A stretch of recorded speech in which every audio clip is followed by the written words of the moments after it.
বাসে আসতে বলেন তো, এখানে আসতে বলেন। আসতে বলে হাজবেন্ডকে আসতে বলে বাসে। এটা তো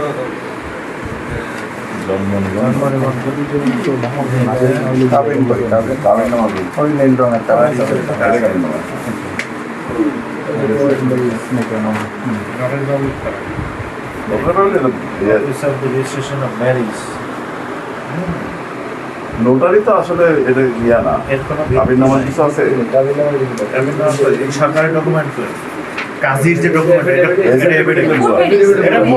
এগুলোর কোনো বললো না, এগুলো কোনো আপনি 200 এগুলো বললো না, এগুলোর কোনো বললো নেই। এগুলোতে মামলা নিলেও মামলা হয়।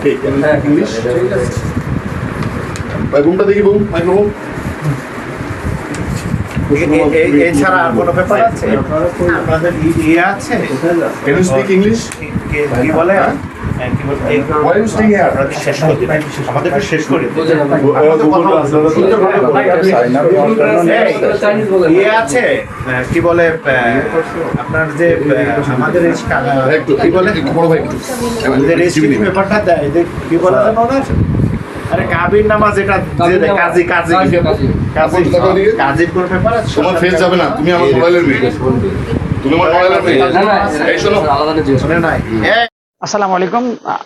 আপনারা সকলে জানেন যে আজকে দুপুরের পর থেকে আমাদের কাছে গোপন সূত্রে তথ্য আসে, স্পেশালি উত্তরার বেশ কিছু সাংবাদিক এটা নিয়ে কাজ করতেছিল।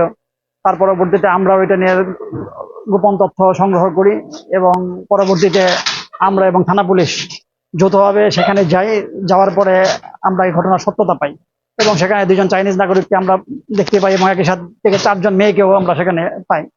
মেয়েদের সাথে কথা বলে খুব আপত্তিকর বিষয়গুলো আমরা জানতে পেরেছি, যেটা পরবর্তীতে তদন্তের মাধ্যমে অধিকতরভাবে আপনাদেরকে জানানো হবে। কিন্তু তাদের সাথে কথা বলে আমরা প্রাথমিকভাবে এটা আমরা প্রতীয়মান হয়েছে যে তারা বাংলাদেশ থেকে মানব পাচারের সাথে, যে চায়নাতে একটা চক্র কাজ করে মানব পাচারের সাথে, বিশেষ করে মেয়েদের, এরা এটার সাথে ওতপ্রোতভাবে জড়িত এবং তাদের অলরেডি ভিডিও মোবাইল উদ্ঘাটন করে মোবাইলের মাধ্যমে যথেষ্ট আপনি এতক্ষণ যা বলছেন মিথ্যা কথা বলছেন। আপনি এই চায়নার সাথে আপনার পরিচয় কিভাবে? আমি মিথ্যা কথা বলিনি। চায়নাদের সাথে আপনার পরিচয় কিভাবে? আপনি বলেন চায়নাদের সাথে আপনার পরিচয় কিভাবে?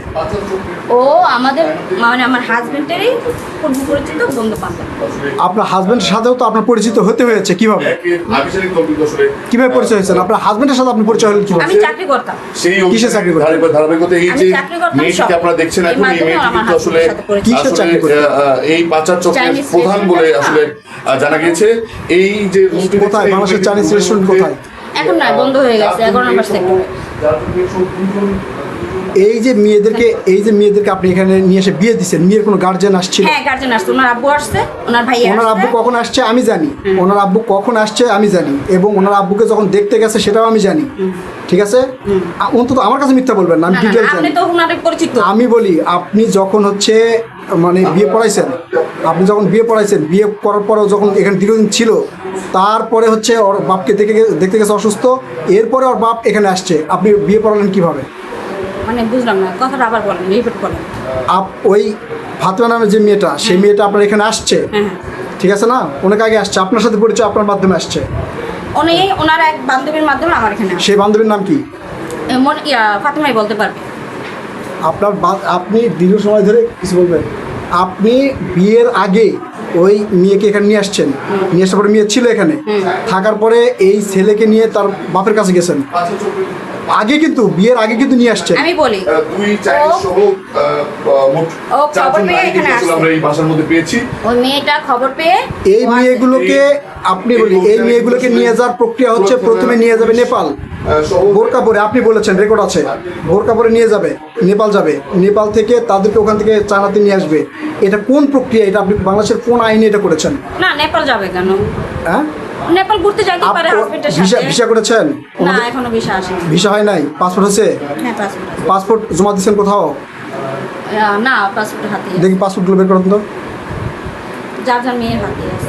মেয়ের হাতে পাসপোর্ট নাই? পাসপোর্ট আপনার কাছে আছে? পাসপোর্ট বের করেন, পাসপোর্টগুলো বের করেন। পাসপোর্টগুলো বের করেন। পাসপোর্ট মেয়েদের কাছে আছে। মেয়েদের কাছে পাসপোর্ট নাই, পাসপোর্ট আছে আপনার কাছে, পাসপোর্টগুলো বের করেন। মেয়ের কাছে আছে ভাই, আপনি জিজ্ঞাসা করেন মেয়েকে। আমি তো এখনই জিজ্ঞেস করে আসলাম, পাসপোর্ট আপনার কাছে আছে, বের করেন। জিজ্ঞাসা করেন। আবার কথা বলেন। মেয়ের কাছে ভাই, আপনি জিজ্ঞাসা করেন মেয়ের আমি তো কাছে। জিজ্ঞেস করে আসলাম রে ভাই, মেয়ের কাছে পাসপোর্ট নাই, পাসপোর্ট আছে আপনার কাছে। আমি মাত্র ওদেরকে পাসপোর্ট ওর হাতে দিয়েছি। না, পাসপোর্ট আপনারা নিয়ে রাখছেন, ওদের পাসপোর্ট নিয়ে রাখছেন, ভিসা করে দিবেন, নেপালে পাঠাবেন বোরকা এবং ইয়া পরে, ওই বুট জুতা পরে। আপনি যেগুলো বলছেন রেকর্ড আছে, বুট জুতা পরে পাঠাবেন নেপালে, নেপাল থেকে আবার যাবে হচ্ছে ইয়াতে, চায়নাতে। ওরা পাগল হয়ে গেছে হাজবেন্ডের বাসায় যাওয়ার জন্য। ওরা পাগল হয়েছে কিনা আপনি অন্তত এতটুকু বুঝতে পারছেন যে আপনার এখানে কত কি কথা হয়েছে, সবগুলো আমার কাছে রেকর্ড আছে। ভাইয়া এখানে তো বুঝতে পেরেছেন আপনি? আমি বুঝতে পারছি এখানে যে ওরা যে নিজের ইচ্ছাতে এত কিছু করতেছে, ওরা নিজের ইচ্ছাতে আসছে। আপনি আপনি অন্তত এটা বোঝেন যে আপনার এখানে যত কথা হয়েছে সব রেকর্ড কিন্তু আমার কাছে আছে। আপনি অবশ্যই আছে। বুঝতে পেরেছেন? ও বলতো যে আমি এক ভাইয়ের সাথে কথা বলি। আপনি পাসপোর্টগুলো বের করেন। ও বলতো আমার এক ভাইয়ের আপনি সাথে আপনি পাসপোর্টগুলো আগে বের করেন। কথা বলে, সাংবাদিক ভাইয়ের সাথে কথা আপনি বলে। পাসপোর্টগুলো বের করেন। কিন্তু এতটুকু কাহিনী অবশ্যই আমি জানি না। আপনি বোঝেন নাই? পাসপোর্ট ওর কাছে তো ভাইয়া। পাসপোর্ট দুজনের কাছে নেই। পাসপোর্ট আপনি জমা রাখছেন, পাসপোর্ট আপনার কাছে জমা রাখছেন। পাসপোর্ট কিভাবে করছেন, মানে কিভাবে পুলিশ ক্লিয়ারেন্স করছেন, কিভাবে বিয়ে পড়াইছেন, পুরো ডিটেলস আমার কাছে আছে। আমি এমনি এমনি এখানে আসিনি, ঠিক আছে? তাই অন্তত আমার কাছে যদি সত্যি কথা না বলেন তাহলে বিপদ হবে। আর সত্যি কথা যদি বলেন। আমাকে বলেন, আমি ওর সাথে কথা বলে যে পাসপোর্ট ওর কাছে আমি দিয়েছি ভাই। কখন দিছেন? হ্যাঁ কখন দিছেন? এই তো ঘন্টাখানেক আগে।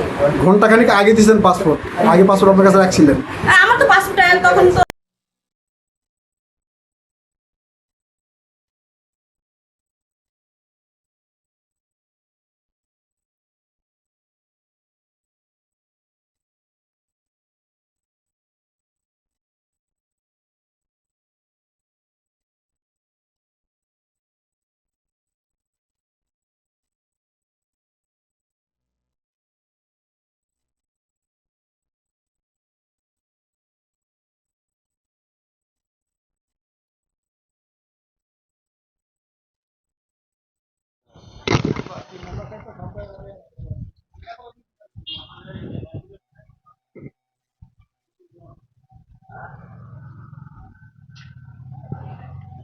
নাম্বার